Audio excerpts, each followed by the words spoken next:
The blood surged to my fingertips, causing them to prickle as I clutched the key card to my own hotel, watching my sister block the entrance. My father's hearty laughter reverberated from within the opulent Sapphire lobby, a space I'd designed in the hotel I owned, yet there I stood, treated like an unwelcome peddler. "You can't possibly think you're getting in," Vanessa sneered, her voice dripping with disdain. She smoothed her designer gown, a cheap imitation I instantly recognized from the early sketches my designer friend had shown me over lunch last week, and rooted herself more firmly in the doorway. "This is the Sapphire Majesty, Ellie. The tasting menu alone costs more than your monthly paycheck." If only she knew I'd crafted that menu alongside our Michelin-starred chef. "He's my father too," I replied, my voice calmer than I'd anticipated.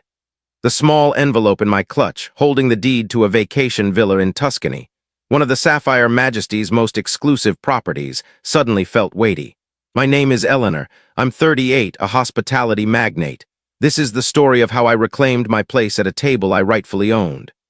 "Mom and Dad were crystal clear," Vanessa went on, checking her reflection in the glass doors.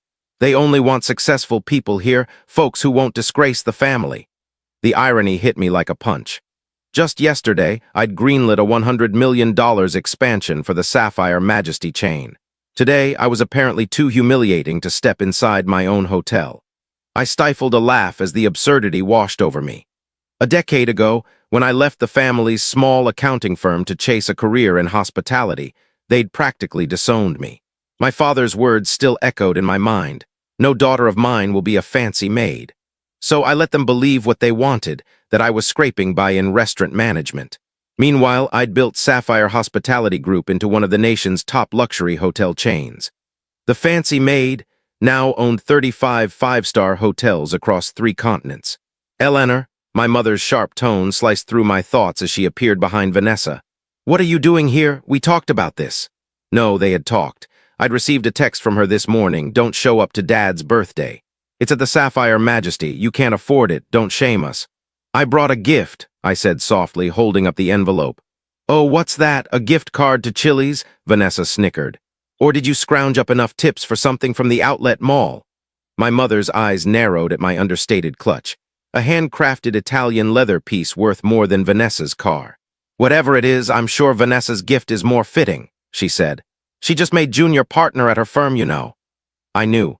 Just like I knew her firm was negotiating to lease space in one of my buildings, a lease they desperately needed but could barely afford. My real estate team sent me the reports yesterday. "Vanessa's thriving," Mom continued, reveling in her favorite subject. "New house in the suburbs, luxury SUV, a fabulous fiancé with such promise." She paused, giving me a judgmental once-over.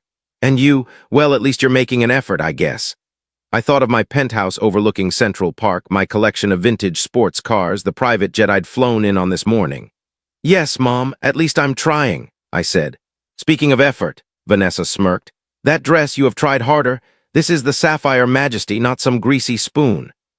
I smoothed my elegant black silk gown, custom-made by one of Paris's top designers who'd refused to work with Vanessa last month, a tidbit my stylist shared during my last fitting.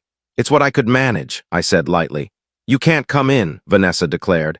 "We booked the entire VIP floor. It's for family and distinguished guests only." The VIP floor.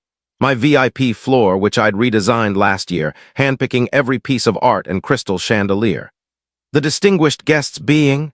I asked, genuinely curious about their guest list. "Oh, you wouldn't know them," my mother said, waving dismissively. "The Hendersons, they run that big law firm, the Whitmore's old money, you know, and Mr. Carver from the bank, all very prominent people." I bit back a smile. Tom Henderson leased 3 of my properties. The Whitmores had recently pleaded for membership at my exclusive resort.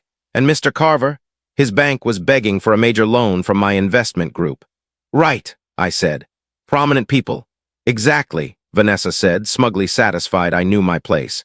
"So you see why you can't be here. What would people think if they knew Dad's failure of a daughter was pouring their drinks?" "Vanessa," our mother chided gently, though her eyes gleamed with approval. "Be kind. Eleanor made her choices. If she'd stayed with a family firm like you, things would be different." The family firm, now housed in a modest office in one of my buildings, perpetually behind on rent. My property manager sent me monthly tenant reports, including their struggling business. Just then, my brother-in-law Gavin appeared, adjusting his tie. What's the holdup? Everyone's waiting. He spotted me and froze. Eleanor didn't expect you here. Clearly not, I replied. Gavin just made vice president at his bank, my mother bragged. Junior vice president, I corrected instinctively, knowing his exact role since his bank managed some of my smaller accounts. My financial team sent detailed reports on all banking partners. Well, it's more impressive than whatever you're doing, Vanessa snapped. What is it now? Assistant manager at some fast food joint? I thought of the board meeting I'd left early this morning where we discussed acquiring Gavin's bank. The paperwork was probably still on my desk upstairs in my private office.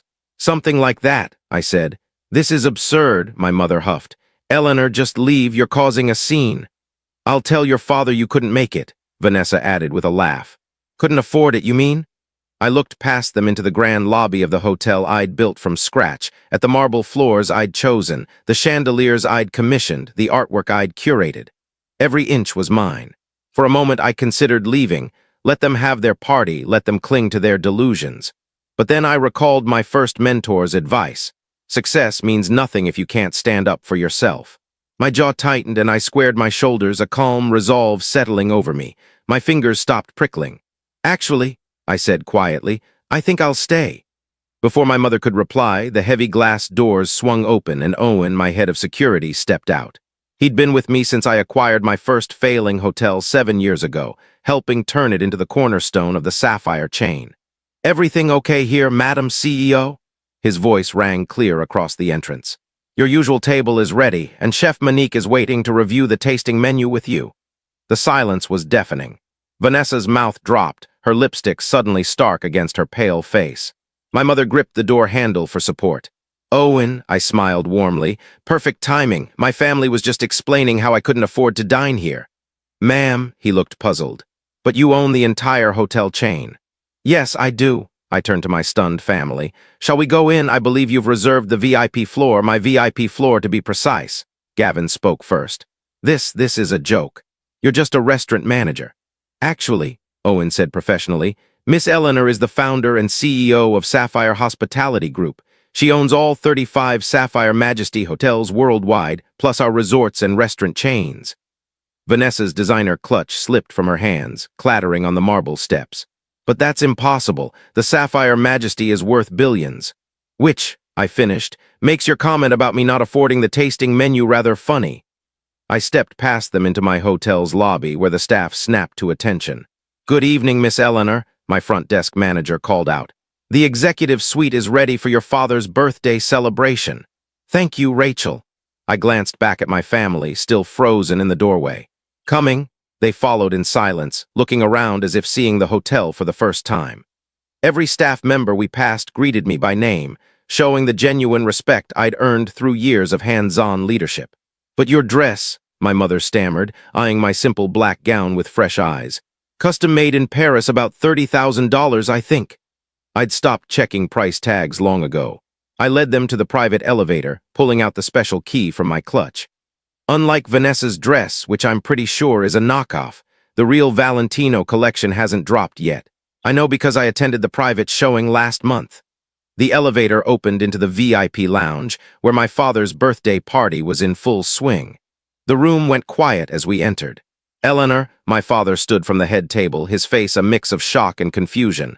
What are you doing here? Your mother said you couldn't afford it. I walked over to him. Happy birthday, Dad. I hope you don't mind me crashing the party in my own hotel. Your hotel? Mr. Carver from the bank stepped forward, relief washing over his face. Miss Eleanor, I had no idea you were Robert Thompson's daughter. We've been trying to secure a meeting with you for months about that loan. Eleanor owns the Sapphire Majesty? Tom Henderson chimed in. My God, Robert, your daughter's the elusive CEO who's been snapping up prime real estate across the city. My father sank into his chair, his face pale. All this time, we thought you were just a glorified server. Your exact words, I noted, from the day I left the family firm to follow my passion for hospitality. But why didn't you tell us? My mother demanded, clutching her necklace like a lifeline. Would you have believed me? I asked softly. You didn't believe in me 10 years ago when I needed your support. Why would I share my success with people who only value worth by bank accounts? I paused. Though by that measure, I suppose I'm worth more than everyone here combined. Vanessa slumped into a chair, her face ghostly. The villa in the south of France I tried to rent last summer, the one that was mysteriously unavailable. Mine, I confirmed. My property manager sent me your request, not knowing we were related. I glanced at Gavin. Just like the office building your firm's struggling to lease, Gavin, and the resort membership you're waitlisted for, Mom. Eleanor, my father started, his voice shaky. Save it, I cut him off. I didn't reveal this to hurt you, though you've hurt me plenty over the years. I did it because I'm done hiding my success to protect your egos. I turned to the room. Please enjoy the party. Everything's on the house, my house. I started to walk away, then paused. Oh, Dad, that envelope Vanessa wouldn't let me give you. It's the deed to a villa in Tuscany, one of my most exclusive properties. A birthday gift from your failure of a daughter. The next hour was surreal. People who'd snubbed me at past family events suddenly wanted to talk business. The Whitmores practically begged for that resort membership. Mr. Carver hounded me about his bank's loan. My family sat in stunned silence. Vanessa's fiancé vanished after learning her firm's guaranteed partnership hinged on a lease she couldn't afford in my building. Gavin kept making calls, likely updating his resume. My mother alternated between tears and telling guests she'd always believed in my potential. As the night wound down, I found my father alone on the terrace, staring at the city skyline. Those buildings, he pointed. How many do you own? Enough, I said, standing beside him, including the one housing the family firm, he nodded slowly. I was wrong about you, Eleanor, so terribly wrong. Yes, I agreed. You were. Can you ever forgive us? I considered his question, reflecting on years of dismissal and scorn. Forgiveness isn't the issue, Dad. Respect is. You never respected my choices or believed in my ability. You only respect success after it's proven. I smiled faintly. But now you can brag that your daughter owns the Sapphire Majesty. That should make for great cocktail party chatter. I left him there, heading to my private office on the top floor. Tomorrow, the family dynamic would shift. Vanessa would no longer be the golden child. My mother would rewrite history, claiming she'd always supported me. Gavin's bank would likely face acquisition. But tonight, I'd taken my seat at the table. A table I'd built in a room I owned, under a roof I'd paid for. And that was worth more than any belated family approval.